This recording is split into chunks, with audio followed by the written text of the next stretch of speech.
Hi, everyone, and welcome to the Private Practice with Soul podcast. This is the first podcast for counsellors that just don't align with the traditional approaches to business and that want to use their spiritual gifts, talents, and interests to create, you guessed it, a private practice with soul.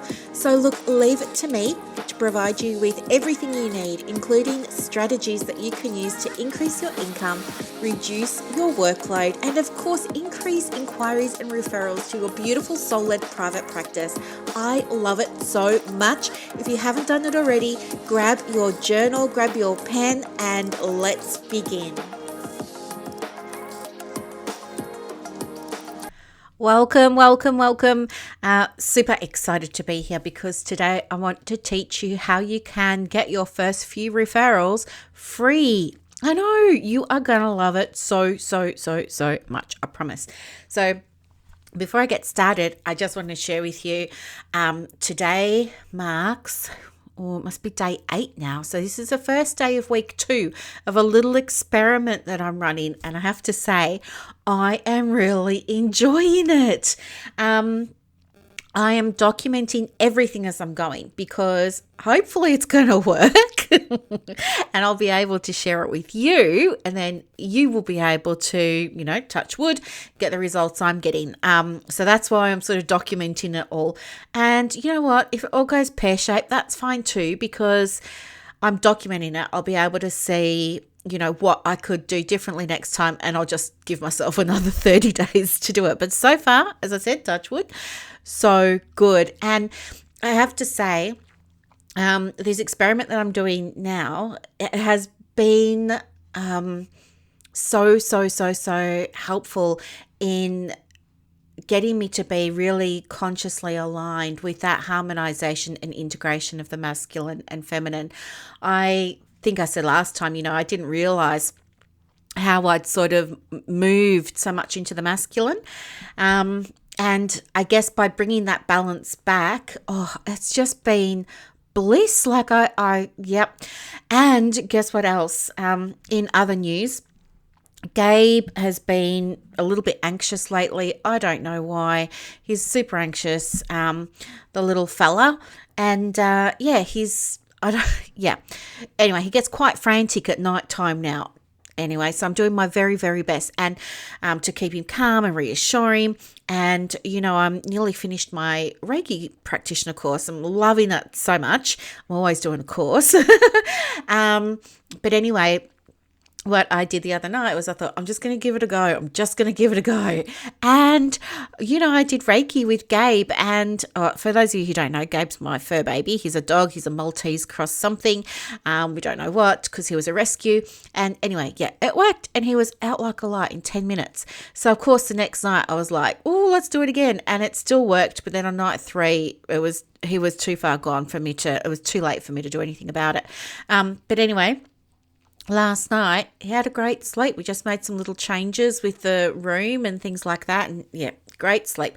But the other thing about him, bless his cotton socks, is in his old age, he's decided he'll only eat food if it's hand-fed.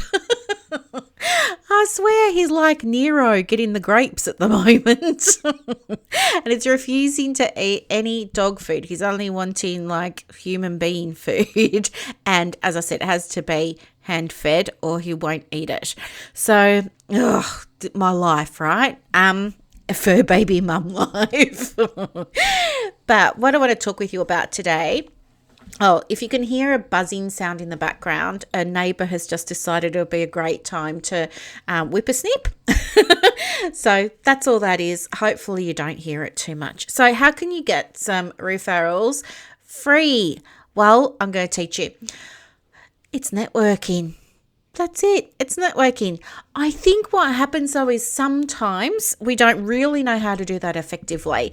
I know I used to think networking was you turn up somewhere and you start handing out business cards and that's networking, but it's not. Because here's the thing.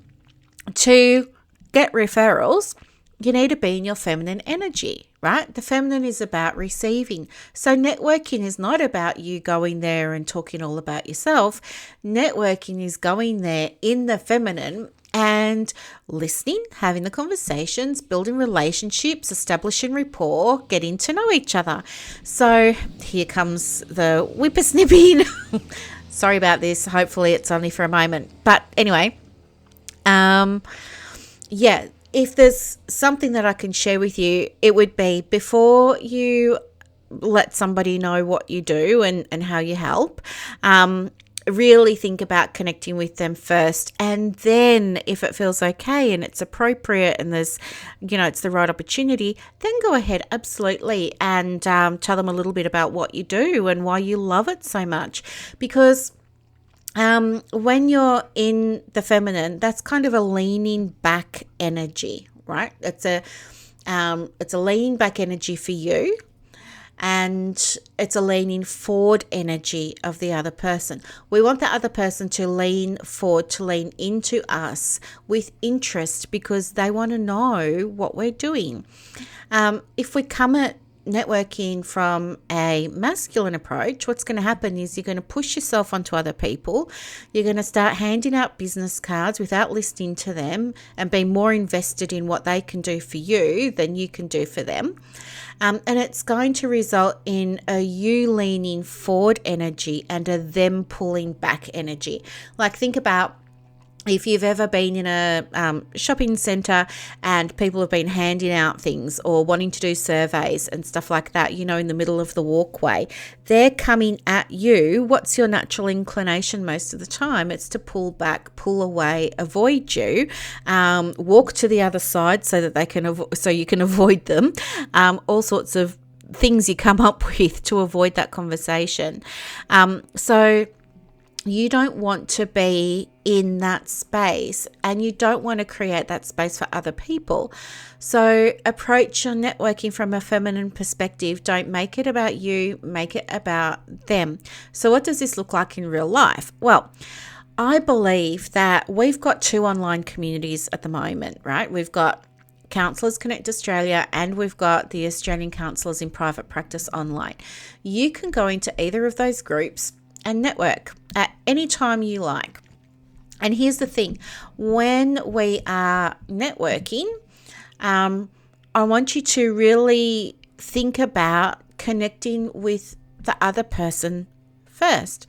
So think about asking them questions. Find out what they do, who they serve or help, work with, what modality, what they see, but also ask them about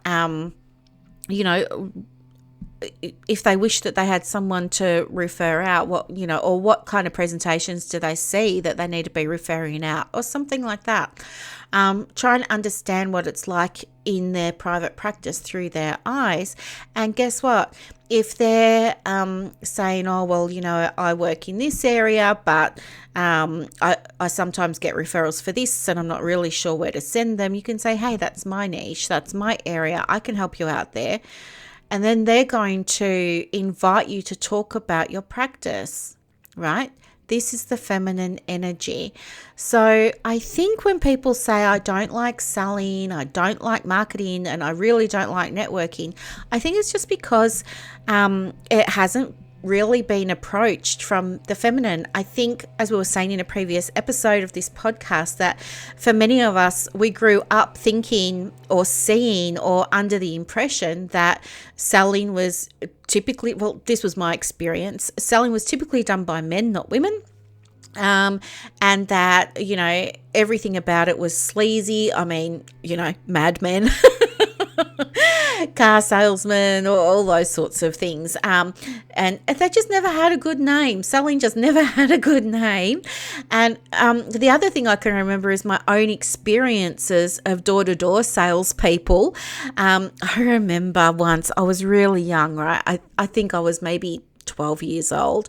My mum's vacuum cleaner had broken down, and this guy came to the front door. He looked exhausted. He was wearing a short sleeve yellow shirt and brown pants, and he had a red vacuum cleaner. Oh, he didn't have anything with him. That's right, it was in the car.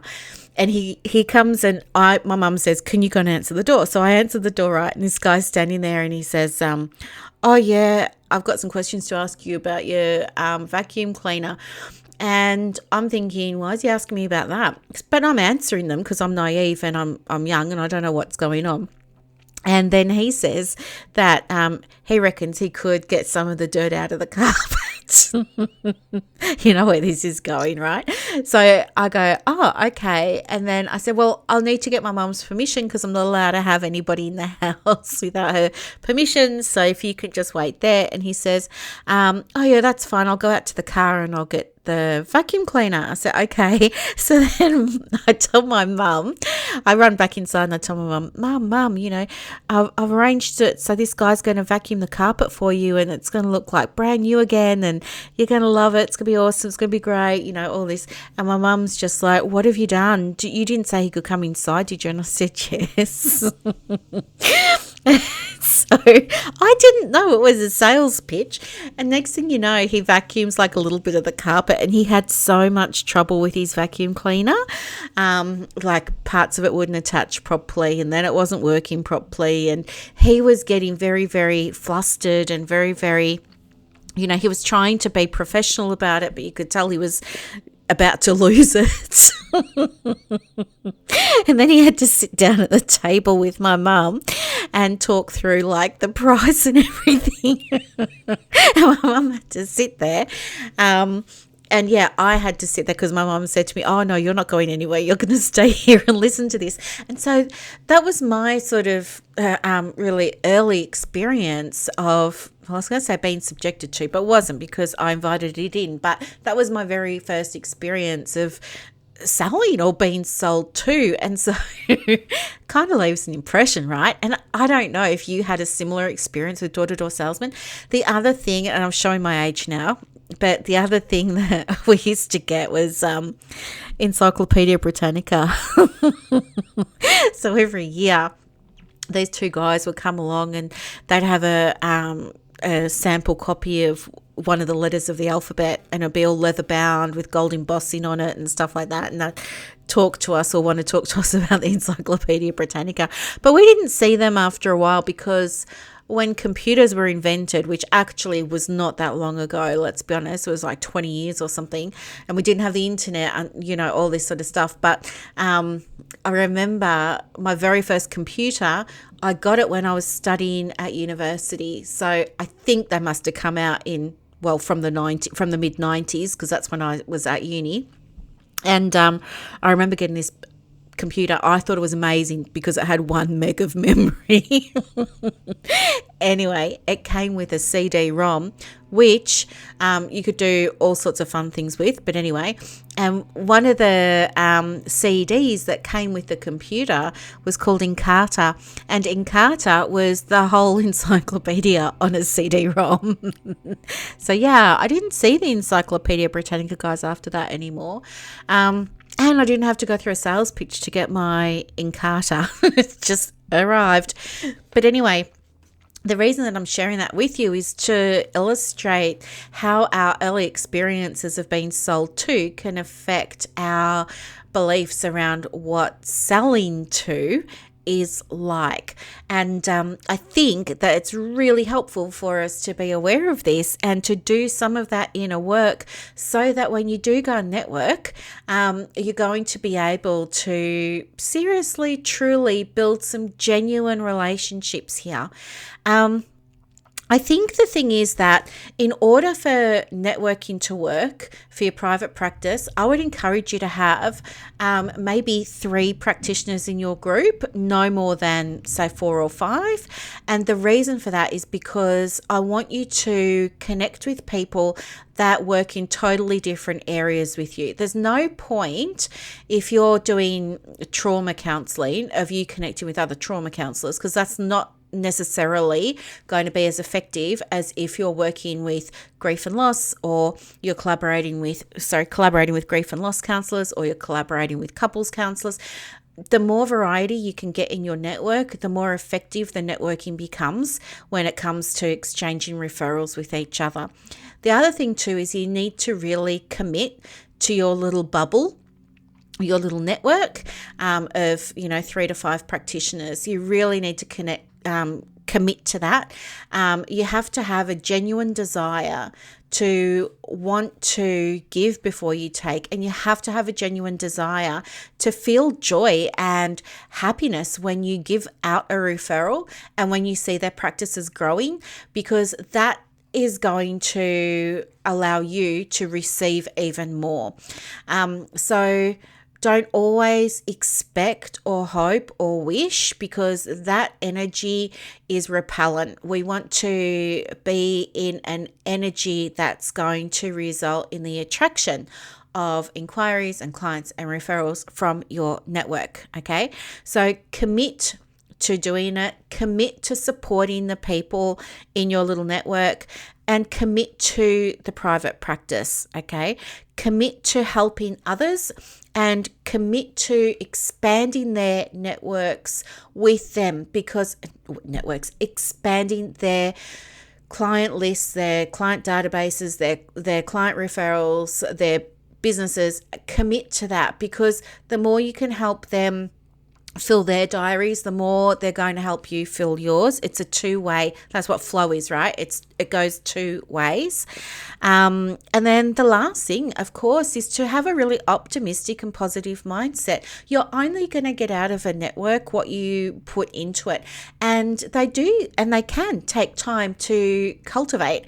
So something else that can be really, really helpful is to create a time where you all agree to check in with each other, whether or not that's, for half an hour a week for the first few weeks, just while you're all getting to know each other.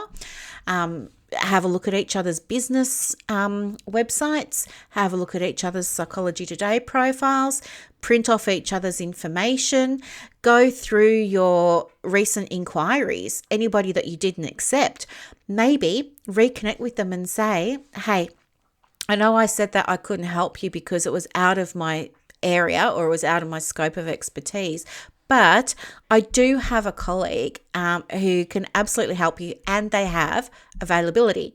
You could start a spreadsheet on Google Drive and let each other know what your availability looks like for the week. You could give each other your booking links to your diaries and, make referrals that way.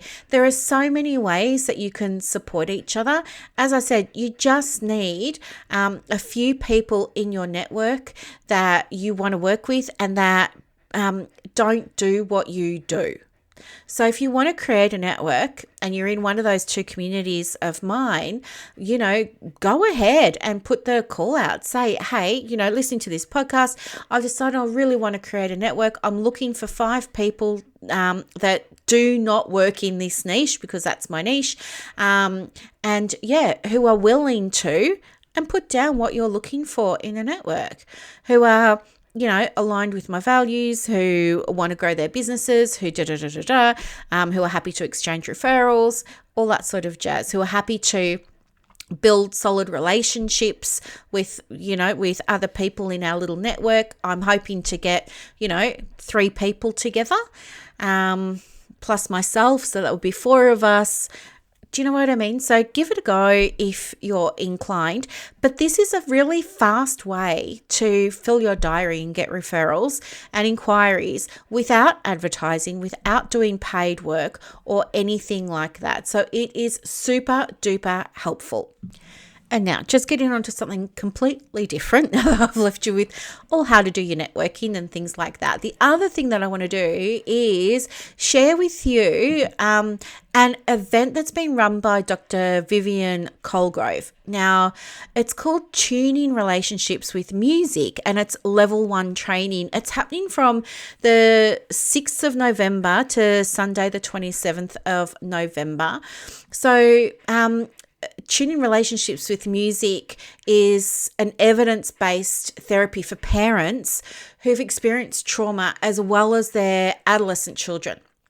And the focus of it is so cool. It helps them to really get the attuned and connected relationship that they want to have with each other. And it kind of happens through the use of musical exercises.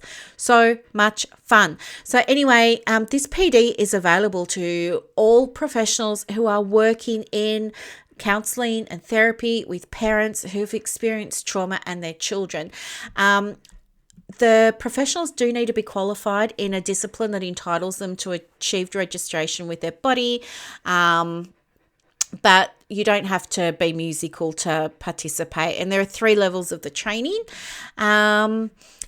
So the level 1 training is the one that's coming up, and you learn about the research and the evidence around nonverbal communication and how important and significant that is when we're promoting health and well-being in relationships and with adolescents and with parents.